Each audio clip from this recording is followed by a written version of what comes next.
les decía, dentro de los hitos del desarrollo, pues son comportamientos o destrezas en lactantes y niños que generalmente se dan a medida en que se producen los fenómenos del crecimiento. Por ejemplo, voltearse, gatear, caminar, hablar, se consideran hitos.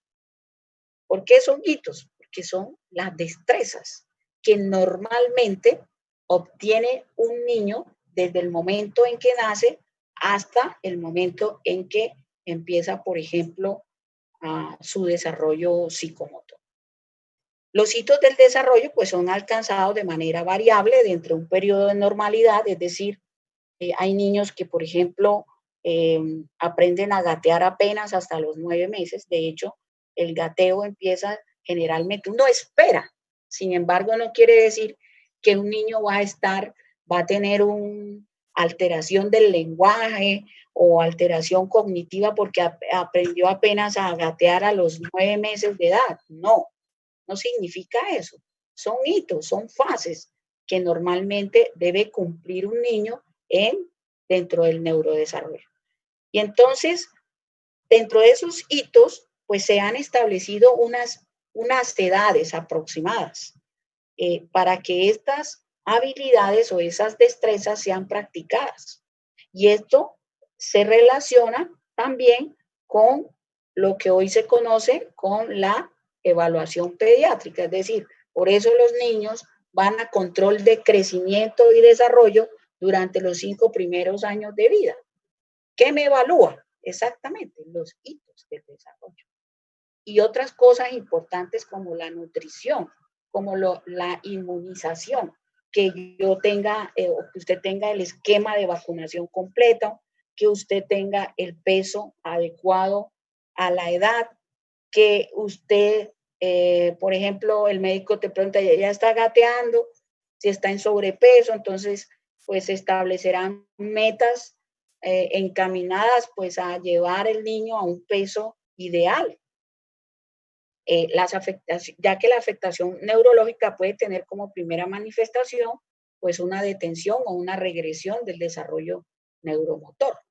Entonces, fíjense que yo puedo, por ejemplo, decir, es que yo, por ejemplo, hablé a los 7 años o a los 6 años empecé a hablar. Entonces, el pediatra, ¿qué le decía a mi mamá? O no el pediatra, el médico. ¿Sí? El médico le decía, no, esta niña va a ser muda. Muy probablemente va a ser mudita. Y entonces me decían la mudita. Entonces, a los 7 años ya que empecé pues a echar a hablar, pues ya esto desescatimó el diagnóstico. ¿Sí? Entonces, pero eso no quería decir que yo tenía un trastorno en el desarrollo motor. Es decir, que muy probablemente había un hito que no se había cumplido, pero también me sirve para valorar la probabilidad de saber si tengo muy probablemente un daño en el desarrollo psicomotor.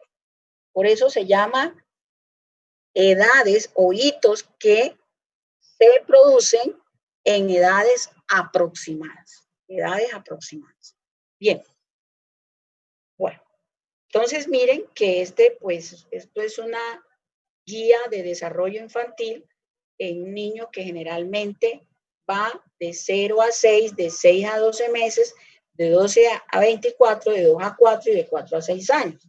Y esto es importante y ustedes tienen que tener muy en cuenta esto, porque ustedes cuando ya vayan a la práctica clínica, a ustedes les toca hacer control de crecimiento y desarrollo. Entonces miren qué pasa con el desarrollo motor de 0 a 6 meses. El niño empieza a levantar la cabeza, se prepara para el gateo, por eso a los 6 meses el niño empieza a gatear. Todo esto está relacionado con el desarrollo motor, se pone de pie, es capaz de ponerse de pie sobre alguna silla e intenta dar pasos.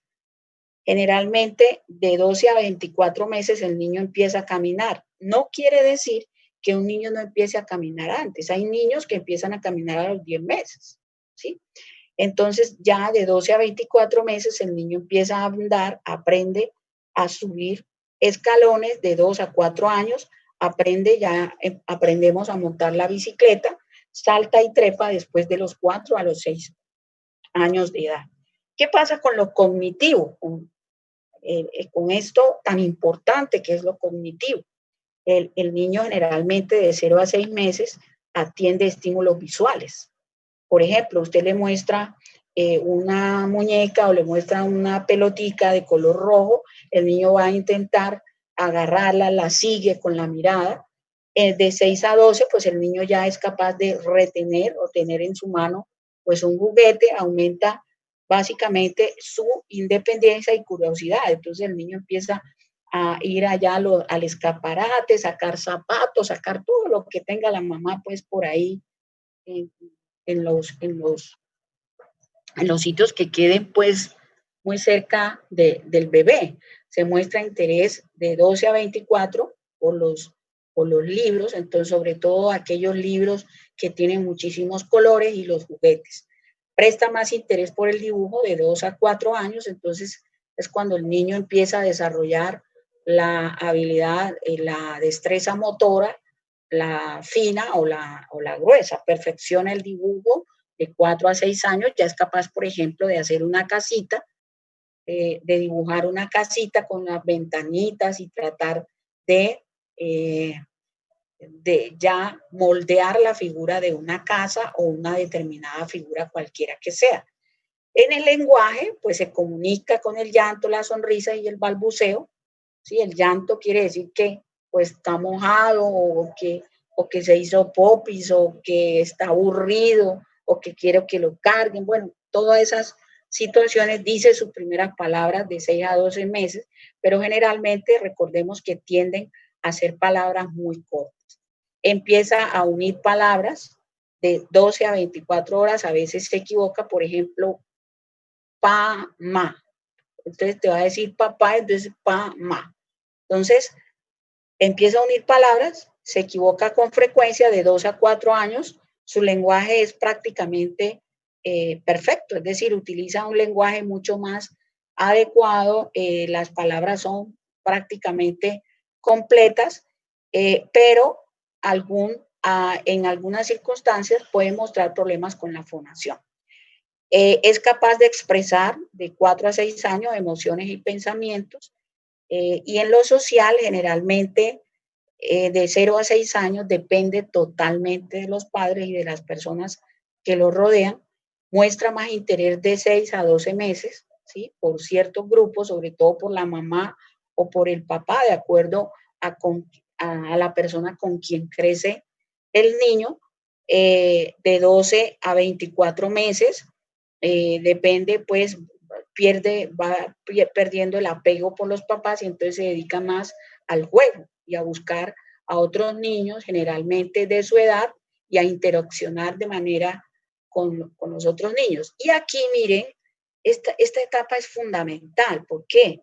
Porque aquí se pueden determinar algunos trastornos. Ejemplo, el niño autista, el niño que tiene algún grado de retraso en en el lenguaje o el niño que tiene algún retraso a nivel psicomotor. Entonces, esto pasa de 12 a 24 meses. Eh, Aquí, pues es el niño que empieza pues con la rabieta, que se cansa rápidamente de una determinada actividad, pasan de una actividad a otra muy rápidamente y acá de 4 a 6 años ya el niño disfruta de los juegos grupales. Por eso en esta etapa es donde generalmente los niños van al jardín infantil. Bueno,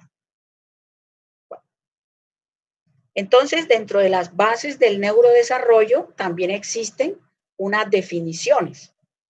Dentro de las definiciones tenemos entonces, dentro de las definiciones, tenemos entonces la vigilancia del desarrollo, que es un proceso continuo, flexible, longitudinal, porque va hacia adelante. Es un estudio, se estudia de manera longitudinal desde el momento en que nace, crece, ¿sí? En su desarrollo y es acumulativo de estrategias integradas que incluyen el intercambio entre la familia, es decir, entre la familia, los cuidadores, es decir, los profesionales de la salud, la enfermera que es que hace el control del desarrollo, el médico que hace también control del desarrollo, los cuidadores y la interrelación con una determinada comunidad dirigido a determinar algunos aspectos relacionados con problemas en el desarrollo en etapas tempranas de la vida. Bien, también tenemos el tamizaje del desarrollo, es otra de las definiciones. ¿Qué incluye el tamizaje del desarrollo? Incluye la administración de un instrumento corto. Entonces utilizamos la famosa tabla del neurodesarrollo. Esas tablas generalmente son estandarizadas y son validadas ya científicamente. Es decir, que yo no hago una tabla por hacerla, sino ya hay tablas establecidas para el crecimiento y el desarrollo en el cual se estima que el niño debe ejercer unas funciones de acuerdo a ciertas etapas de la vida. Bien. ¿Y esta tabla para qué me sirve? Para el diagnóstico, por ejemplo, de algunos niños que tienen riesgo en su desarrollo o que presentan ya ciertos índices de retraso durante su proceso evolutivo. Bien, dentro de las bases del neurodesarrollo también encontramos la vigilancia del desarrollo con la participación familiar.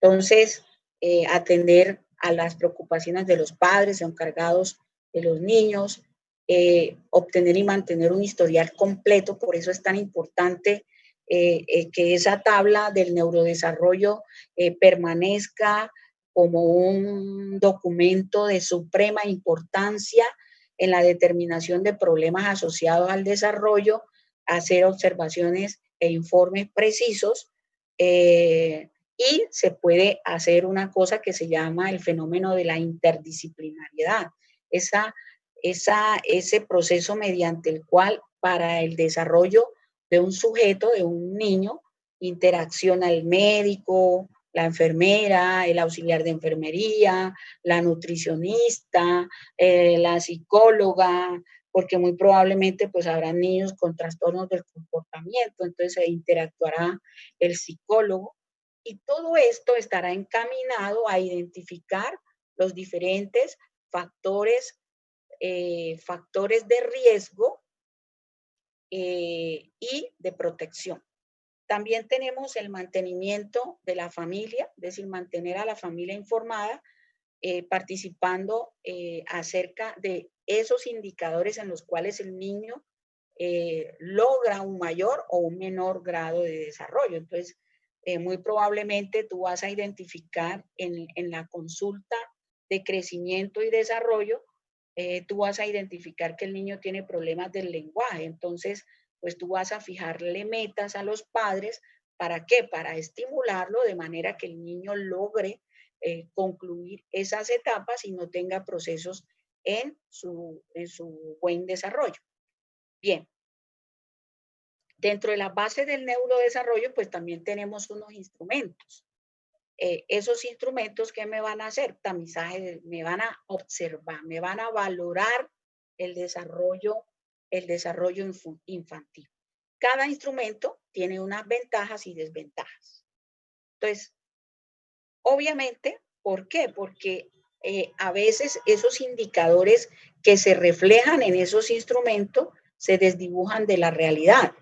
Lo que yo les decía, las personas los niños que a los 3 años todavía no hablan o a los niños que todavía a los 2 años no caminan, pero eso no querría decir necesariamente que es que el niño va a tener un retardo en el desarrollo motor, ¿no? Entonces, yo puedo identificar el riesgo, mas no puedo concluir a partir de esos tamizajes. Y entonces existen diferentes tipos de aproximación, por eso miren lo que yo les digo, siempre uno va a hacer esa aproximación, uno va a calcular exactamente, va a aproximarse. Entonces, dentro de esos diferentes tipos de aproximación, pues hay unas escalas que pueden ser estructuradas, hay unas guías que son las guías de evaluación, cartillas de crecimiento y desarrollo, y algunos cuestionarios que se le hacen tanto al niño como a la mamá.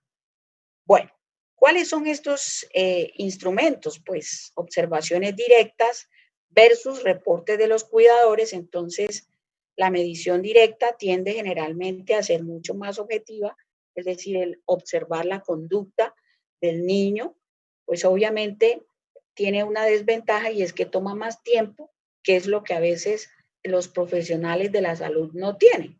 Entonces, usted en una consulta, lo máximo que la EPS le dice a usted, tú tienes que demorar 15 minutos de consulta y entonces se supone que usted debe por lo menos tomarse 45 minutos, una hora para valorar de una manera mucho más eficaz al niño y usted solamente tiene 15 minutos. Entonces no va a poder establecer unos criterios o usted no va a poder establecer diagnósticos acertados y mucho menos oportunos. Bueno, el reporte de los cuidadores generalmente se hace de manera rápida y fácil, pero generalmente puede ser impreciso. ¿Por qué? Porque el profesional de salud no es quien vive con el niño. De allí que se aconseja que quien lleve al niño a las consultas de control y crecimiento sea la persona encargada del niño. ¿Por qué?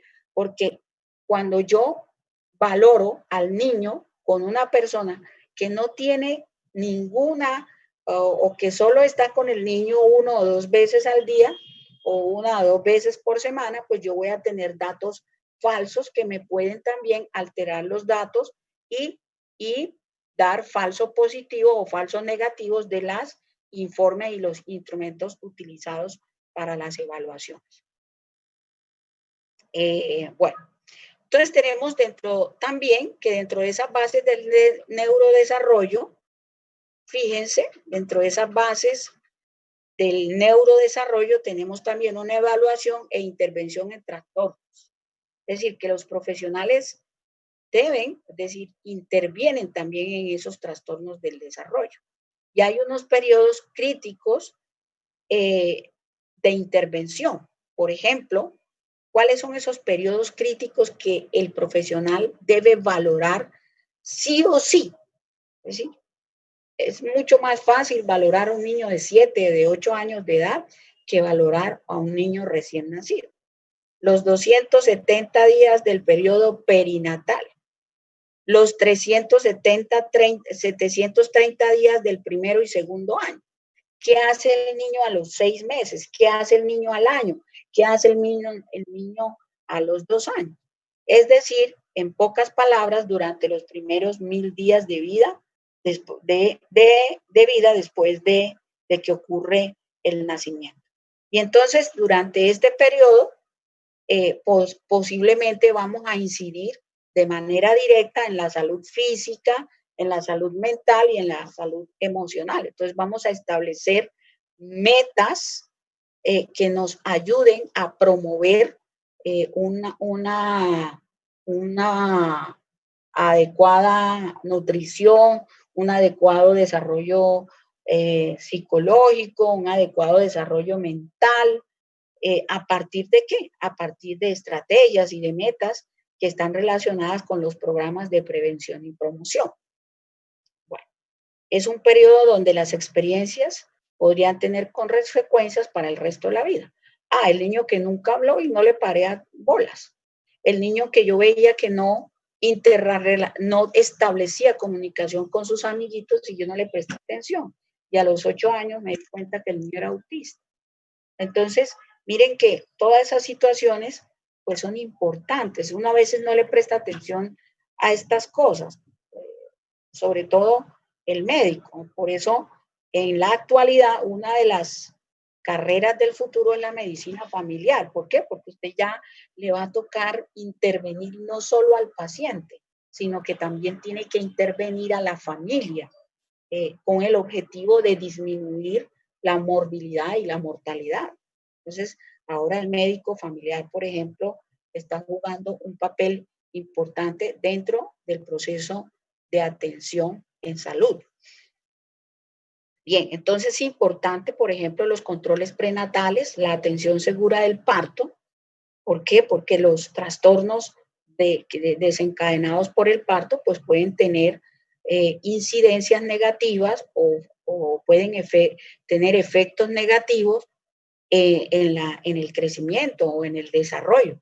La recepción adecuada del recién nacido, el tipo de trabajo, el tipo de parto, si fue parto normal, si fue un parto prolongado, si durante el parto hubo anoxia perinatal, si el parto fue por cesárea, si hubo complicaciones durante la cesárea.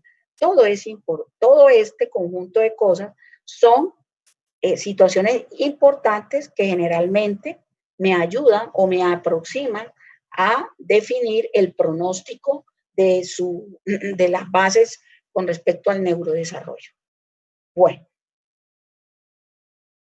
entonces, en Colombia no tenemos solamente un instrumento que es la tabla de crecimiento y desarrollo, uno de los países más desarrollados en cuanto a desarrollo y en cuanto a evidencias de programas de prevención y prevención es Ecuador, fíjense. Colombia está muy, muy por debajo de ser un país, un país modelo en la atención, en la prevención y en la promoción. Países, por ejemplo, como Chile, como Perú, Cuba, por ejemplo, tienen programas de salud, de crecimiento y desarrollo muy bien establecidos. Entonces ellos utilizan unos test especiales, el test de Denver, que me valora generalmente el neurodesarrollo, que va desde el 0 día de nacido hasta generalmente los 48 meses de edad. Algunos formularios para interconsulta, para la referencia, para la contrarreferencia, la historia clínica, la valoración de IEPI, es decir, es unas guías de control y desarrollo. El IEPI sí lo utilizamos acá en Colombia, incluyendo el desarrollo psicomotor. El sistema PRAS también lo tenemos acá en Colombia, pero acá en Colombia generalmente poco aplicamos el test de Denver. Bien, dentro de la documentación del proceso de tamizaje del neurodesarrollo, pues también hay unos lineamientos específicos. Entonces, ¿cuándo se debe hacer todo esos? ¿Cuándo? O sea, ¿cuándo se debe hacer ese control de crecimiento y desarrollo? Se debe evaluar del recién nacido de los 2 a 5 días. Por eso el niño nace, ese mismo día se hace una pequeña valoración cefalocaudal, 2 a 5 días después, acá en Colombia generalmente son 8 días, pero idealmente debería ser al quinto día de nacido y entre los 5 y los 10 días. Es decir, que durante el primer mes de nacido el niño experimenta dos valoraciones médicas que me miden el crecimiento y me miden el desarrollo. El próximo control generalmente se hace de 1 a 11 meses, ¿sí? Y de 1 a 11 meses generalmente la evaluación es cada mes hasta el año. Entonces, yo voy a valorar siempre mensualmente al niño que va de 1 a 11 meses, pero durante el primer mes, recuerden que son 2 evaluaciones. Entonces, pregunta de examen. Recuerden, la valoración en el niño de 1 año se hace de manera mensual, pero el primer mes generalmente se hacen 2 valoraciones. Una que va desde el primer día hasta del segundo al quinto día y otro que va de 5 a 10 días. Y luego mensual hasta llegar al año. De 1 a 4 años cada 3 meses, cada 6 meses de 12 a 24 y también cada 6 meses de 24 a los 60 meses. ¿Cuándo se aplica exactamente pues el test de Denver? De 8 y 9 meses, 8 y 9 meses a los 18 y a los 30 meses.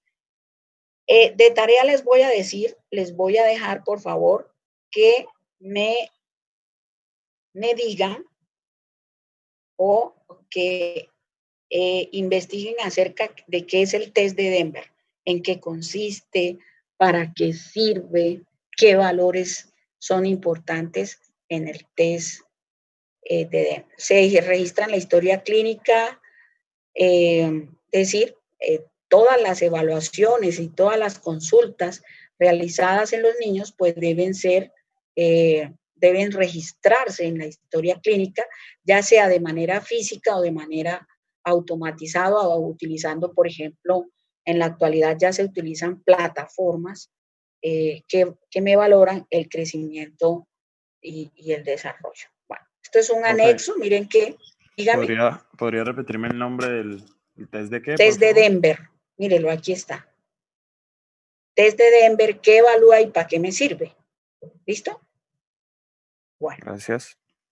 entonces, pues, estas serán unas actividades, miren, que es un formato que generalmente se llena para evaluar el crecimiento y el desarrollo de los niños desde los 0 hasta los 10 meses de edad. Bueno, entonces, en la historia clínica, según la Organización Panamericana de la Salud, ¿qué es lo que generalmente pues se debe evaluar? Se debe evaluar los antecedentes más el proceso, más los procesos relacionados con los controles, los dismorfismos, o sea, los dismorfismos, es decir, si hay alteraciones, los hitos del desarrollo psicomotor. Se debe generalmente clasificar al niño de acuerdo a su desarrollo como retraso o riesgo o normal. Es decir, si hay retraso en el desarrollo psicomotor, si hay riesgo o si definitivamente el desarrollo del niño es normal. Una vez se hace la evaluación, se clasifica y se clasifica, se decide si tratar o no al niño. Y entonces, generalmente aquí se hace fundamental referir el paciente a las interconsultas. Por ejemplo, el paciente que está demasiado gordito, pues lo mandamos a nutrición. El niño que tiene pues problemas de comportamiento necesitará entonces consulta o ayuda psicológica, muy probablemente, de un psicólogo infantil. Los niños que tienen algún proceso metabólico, pues deberán ser evaluados necesariamente por un pediatra. ¿Por qué? Porque pues todas estas fases servirán para la valoración, no solamente del neurodesarrollo, sino también para la identificación de los riesgos del niño y la probabilidad de procesos metabólicos durante su desarrollo. Bueno, estos son los hitos, es decir, qué hace los hitos, qué hace el niño en las diferentes etapas, y esto se valora a través de diferentes preguntas que pueden variar en diferentes países. Por ejemplo, en Colombia, ¿cuánto tiempo el niño, a los cuántos meses empezó, por ejemplo, el niño a gatear? ¿A los cuántos el niño empezó a caminar? ¿Cuándo empezó a decir sus primeras palabras? Hoy en día esto ha cambiado muchísimo y esto obedece específicamente a los fenómenos asociados a la tecnología, ¿sí? Entonces ahora ya las mamás, por ejemplo, tienen historia clínica digitalizada y ellas mismas, de hecho, ellas pueden registrar los cambios que experimentan los niños cada mes. Luego esa historia generalmente se va a una red, el médico valora al niño en la consulta y obviamente pues ese proceso de valoración se hace mucho más efectivo. Bien, aquí tenemos el test de Denver, pero yo también igual, vuelvo y repito, yo quiero que ustedes investiguen más acerca del test de Denver, porque acá generalmente en este test se queda corto, ¿no? Bueno, entonces, miren que este es el ejemplo del test de Denver y acá tenemos otro ejemplo. Entonces, aquí tenemos la edad y aquí tenemos exactamente el momento en el que el niño empieza a tener o a ejercer ciertas actividades relacionadas con los hitos. El test generalmente se valora de manera gráfica.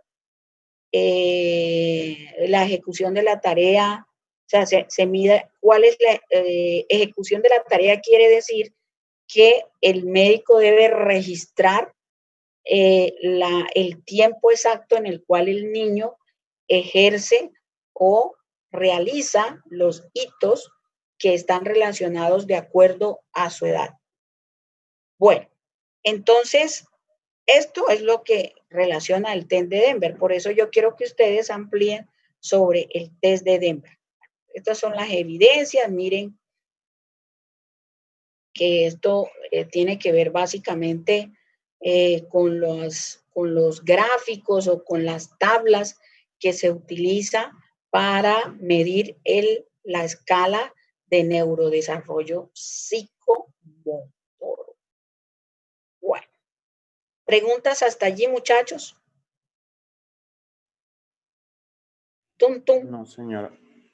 ¿Ninguna? Bien. Ninguna. Entonces, para la próxima semana, entonces vamos a mirar vía del dolor, ¿sí? Tacto, dolor y propiocepción. Y entonces hacemos el primer seminario. ¿Alguna pregunta hasta allí, muchachos? Sobre el seminario, recuerde que es un seminario tipo conversatorio, tipo video, ¿no? Pregunta, ¿el primer grupo ya está listo para el 14?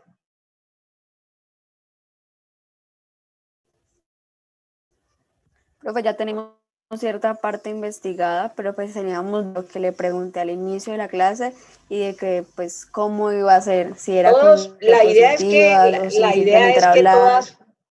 La idea es que todos puedan participar. Por ejemplo, la grabación que se haga, por ejemplo, la grabación, supóngase que son 4 personas, ¿verdad? Entonces yo tengo un tema, a ver, un tema cualquiera, X, el Parkinson.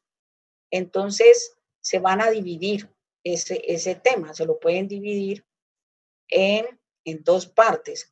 La primera persona, pues muy probablemente va a hablar de la definición, de la etiología, de la epidemiología y de la fisiopatología. La segunda persona hablará del diagnóstico, del tratamiento farmacológico y de las opciones quirúrgicas. Entonces, la idea es que salgan 2 o 3 personas, pero que las demás personas que son participantes deben estar con su cámara abierta a las preguntas que se les va a realizar de acuerdo a la presentación que van a hacer sus 2 compañeros. Ahora, si ustedes quieren,